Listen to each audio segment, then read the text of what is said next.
Hello, everyone. Are you ready for a story? Today, I'm going to tell you a wonderful, super funny tale all about a silly, silly city and its even sillier king. It comes from a lovely poem by Vikram Seth. Let's get started. So our story begins in a city that had a king. And this king was known for being just and placid. Now that's just a fancy grown-up way of saying he was always fair and was usually very, very calm. Well, one day, this calm king had a really big idea.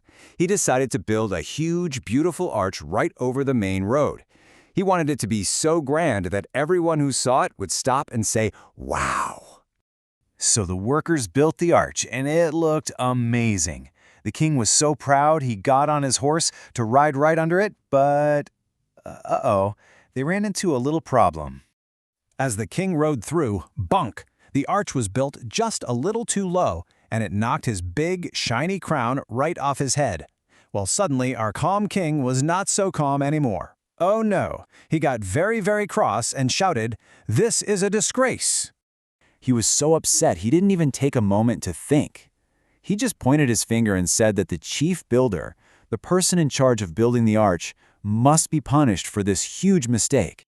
But the chief builder got very scared and said, "Wait, it wasn't my fault." And that's when a great big silly blame game started. You know, where everyone points at someone else and says, "He did it," or "She did it." So let's see who everyone blames.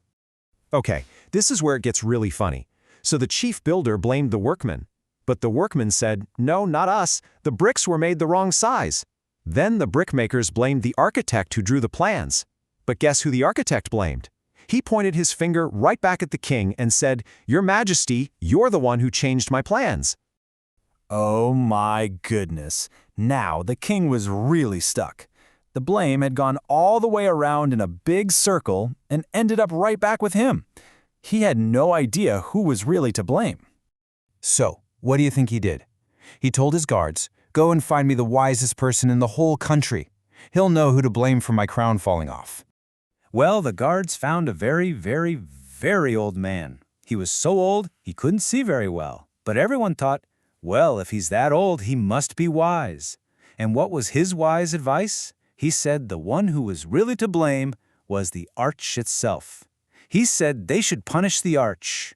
But one of the king's advisors whispered, "Your Majesty, we can't punish something that touched your royal head." By this time, a big crowd of people had gathered around to watch all the drama, and they were starting to get a little impatient. They wanted to see something happen. The king saw the crowd and started to feel a bit nervous, so he made a very quick decision. He announced that to keep everybody happy, anyone had to be punished, and it had to happen right now. So they set up the big rope for the punishment. It's called a noose. But it was way up high. So, to be fair, they decided to measure everyone in the crowd, one by one, to see who was just the right height to fit. They measured and measured and measured, and guess what? There was only one person in the entire city who was tall enough, and it was the king himself. So, because of his very own silly rule that someone had to be punished right away, the king was the one who ended up getting punished. So now, the city had no king. The ministers got together and tried to figure out what to do. And they came up with a very, very strange plan to find a new ruler. They made a new rule. The rule was, the very next person who walks through the city gate gets to decide who will be our new king. Can you believe how silly that is? And who do you think was the next person to come through the gate? It was a man who, whenever you asked him a question, he always gave the same answer. And do you know why? Because his favorite thing in the entire world was melons. So the guards stopped him and asked the most important question. "You must choose our new king. Who should it be?" And what do you think he said? He just smiled and said, "A melon."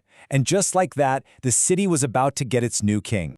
The ministers didn't even ask any more questions. They just said, "Okay," and went and found a nice big round melon.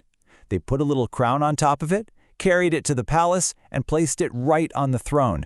The city now had a melon king. And you know what the funniest part is? The people in the city were actually happy about it. They said, "Hey, as long as the Melon King lets us live in peace and do whatever we want, he seems like a pretty great king to us." This idea of a ruler letting people do as they please has a fancy name. It's called laissez-faire. It just means let them be. What a silly, topsy-turvy story. It's so funny, but it also makes you think a little bit, doesn't it? It shows us how sometimes when we make silly rules without thinking, the silliest things can happen, like a city ending up with a melon for a king. I really hope you enjoyed our story. Thanks so much for listening.